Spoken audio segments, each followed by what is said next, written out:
Peringatan, animasi ini dibuat dengan tujuan sharing pengalaman pribadi sang pengirim cerita. Dimohon untuk menghargai cerita tanpa menyudutkan beberapa pihak. Selamat menikmati.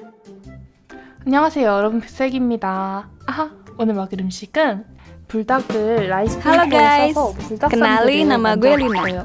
요거는 Gue adalah 짜장 mahasiswi 불닭, asal 오리지널 Yogyakarta 불닭, yang saat ini 까르보 sedang 불닭, magang di 가지 salah 치즈 satu 불닭. perusahaan ternama 이렇게 di 네 가지 Jakarta. 맛의 불닭으로 Yap, 불닭쌈을 만들었고요. saat ini gue sedang merantau 여기는 jadi anak ibu 귀여운 kota. 메추리알 후라이, Gue magang di 치즈 Jakarta 핫도그, kurang lebih udah 6 bulan. 같이 먹을 불닭 Dan 마요 sekarang gue masih 1 minggu 그럼 pertama 오늘도 di 맛있게 sini. 먹어볼게요. 잘 먹겠습니다. Ya, so far so good sih. Belum ada sesuatu yang gimana-gimana gitu di sini. Semuanya masih sangat aman, tentram, dan damai. Di tempat magang gue tuh orang-orangnya baik banget. Gue sampai kaget. Ternyata orang Jakarta pada baik-baik ya. Apakah ini ilusi Genjutsu Uchiha Itachi? Oh, tentu saja tidak. Semuanya real. Kebaikan mereka tuh terasa banget sampai hati gue suka ngerasa nyes sendiri. By the way, mereka sering banget bantu gue kalau ada pekerjaan yang gak gue tahu.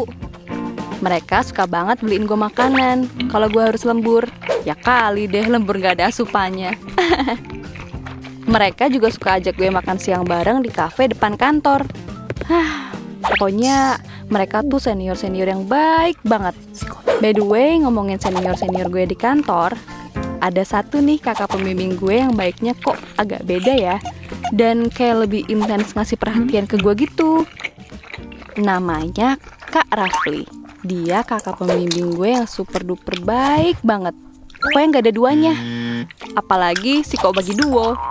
Nah, Kak Rafli tuh ya udah cakep, pinter, perhatian. Pokoknya gak ada kurangnya deh. Fix. Diakah belahan jiwaku yang selama ini gue cari. Saking perhatiannya, Kak Rafli ini udah kayak pacar gue rasanya. Setiap makan siang ditemenin, setiap lembur juga ditemenin. Alih-alih jaga-jaga kalau gue kesusahan. Padahal mah gue tahu dia lagi modus nih. Pede abis. Bulan demi bulan berlalu, gue sama Kak Rafli juga makin deket. Sampai di bulan ketiga gue di sini, Kak Rafli nembak gue di kafe depan kantor sewaktu makan siang. Bawa bunga sama bawa coklat. Yah, gimana gue gak kelepek-kelepek. Sejak embrio, gue sama sekali gak pernah diromantisin kayak gini. Ya, orang gue gak pernah pacaran. Enggak lama Kak Rafli nyatain perasaannya dan minta buat gue jadi pacarnya. Belum selesai dia nyatain itu, rasanya gue udah mau terima aja. Tanpa basa-basi, gue juga bilang kalau gue suka sama dia dan menerima dia sebagai pacar gue. Yep, mulai hari ini, gue dan Kak Rafli resmi jadian. Rasanya tuh kayak mimpi, bener-bener sebahagia itu. Hari-hari berlalu dengan begitu indah. Gue setiap hari diantar jemput sama Kak Rafli, makan siang bareng, setiap weekend jalan keliling Jakarta, dan hampir setiap ngedate gue selalu ditraktir. Entah itu nonton, makan, dibeliin barang-barang yang gue suka. Pokoknya romantis abis lah.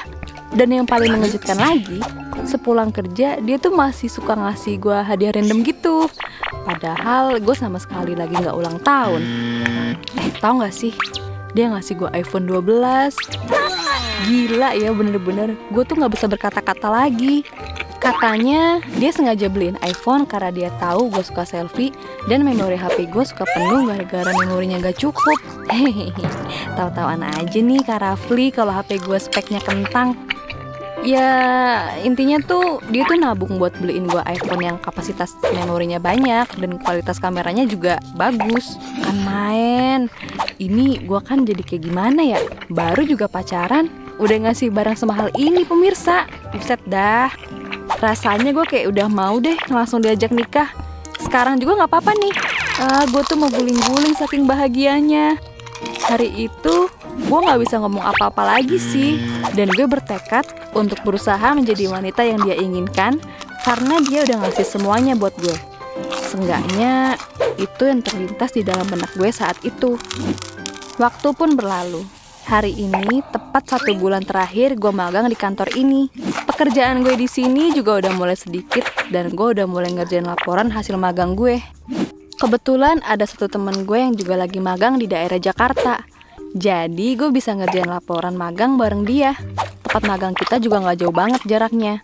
Nah, teman gue ini namanya Edo. Teman kelas yang cukup aktif dan lumayan pinter. Jadi ya lumayan lah ya buat bantu. Hari ini rencananya gue sama Edo janjian buat bikin laporan bareng sepulang magang. Pas gue siap-siap mau OTW, Kak Rafli udah nungguin gue di parkiran. Gue lupa bilang kalau hari ini gue mau ketemu Edo. Mumpung ketemu, akhirnya gue sekalian izin. Setelah gue izin, Kak Rafli mulai agak beda. Ekspresinya kayak marah gitu. Tapi karena gue udah terlanjur janji sama Edo, ya akhirnya gue buru-buru pamit dan samperin si Edo. Keesokan harinya, Kak Rafli tiba-tiba datengin kosan gue. Dia marah-marah. Dia minta gue jauhin Edo. Padahal kan gue sama Edo gak ada apa-apa. Cuma saling bantu ngerjain laporan dan itu cuma sekali. Tapi Kak Rafli gak mau denger penjelasannya. Dari situ, Kak Rafli berubah 180 derajat. Dia sering banget marah-marah gak jelas, nyerocos ini itu, sampai semua jenis nama binatang dia keluarin. Bahkan gak jarang dia main tangan. Plak, plok, ceplas. Tangan dia tuh enteng banget buat nyakitin gue. Jujur, gue gak kuat banget sama perubahan sifat dia. Ternyata orang yang gue pikir terbaik buat hidup gue sendiri justru orang yang bakal jadi mimpi buruk buat hidup gue. Akhirnya gue minta putus, tapi dia gak mau diputusin. Sampai dia ngacem-ngacem gue yang enggak. Nih orang bener-bener gak waras. Gak pernah gue takut ini sama cowok. Bener-bener udah gak kuat dan akhirnya gue stres banget. Sampai akhirnya gue coba share di Twitter tentang pengalaman percintaan gue lewat thread yang gue bikin. Dan tanpa disangka, ternyata threadnya trending. Dan gue dapat banyak support dari orang-orang yang bahkan ada yang nawarin gue konsul gratis di psikolog dan psikiater. Sialnya, Kak Rafli tahu apa yang gue lakuin. Dia langsung ke kosan gue dan nampar gue sambil teriak kayak orang kesurupan. Dia lempar semua barang yang ada di kosan gue. Sampai-sampai dada gue sesek banget. Mau nangis, gak bisa. Mau teriak, gak ada tenaga. Dia coba tarik-tarik tangan gue. Terus gue refleks lempar iPhone yang dikasih dia. Gue lempar semua pemberian dari dia. Boneka, baju, termasuk iPhone itu. Tetangga kosan gue pada datang nyamperin. Sampai-sampai ibu kos datang teriak-teriak juga sambil nunjuk depan Kak Rafli. Heh, apaan nih ribut-ribut? Pergi sono lo. Jangan ribut di sini. Dia langsung cabut. Mungkin suasana kosan yang rame bikin dia jadi malu. Setelah dia pergi, baru deh gue baru bisa nangis sampai lemas sejadi-jadinya.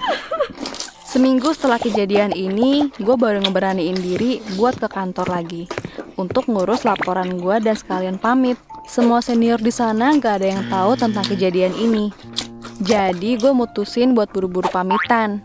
Waktu gue jalan keluar, gue ngeliat Kak Rafli dari arah lobi. Refleks, gue langsung keluar cari jalan lain biar gak ketemu sama si brengsek itu. Akhirnya gue balik ke Yogyakarta bareng sama si Edo plus kondisi mental gue yang masih hancur lebur. Gue coba berobat dan gue coba konsultasi sama psikiater dulu dengan semua hal yang udah gue lakuin. Rasanya sakit banget. Membekas banget apa yang udah dia lakuin ke gue, bener-bener buat gue trauma. Perlahan tapi pasti kondisi gue mulai membaik. Di saat masa-masa ngerjain tugas akhir, gue dapat pengganti yang jauh lebih baik, care, dan pastinya gak main tangan ke pasangannya. Semenjak itu gue tahu gue harus berhati-hati mengenali pasangan lawan jenis. Walaupun cowok gue yang sekarang ini kurang romantis, setidaknya hubungan kami jauh lebih sehat. Dia ngasih vibe positif dalam hidup gue. Kalau gue itu berarti, kalau gue itu layak bahagia. Buat kalian yang sekarang lagi ngerasain kekerasan dalam hubungan kalian, mending kalian buru-buru pergi ya. Jangan sampai kejadian ini juga menimpa kalian. Kalian berhak dicintai semua orang yang bener-bener care sama kalian. Karena orang yang care gak akan pernah main fisik. Bayangin aja, masih pacaran udah berani mukul. Gimana kalau nikah? Aduh, gue mah gak bisa bayangin deh. Ya, semoga kalian bisa keluar dari zona itu dan bisa bertemu dengan pasangan yang lebih baik ya. Sekian dari gue. Jangan lupa like, share, komen, dan subscribe channel Gue Punya Cerita. Dadah!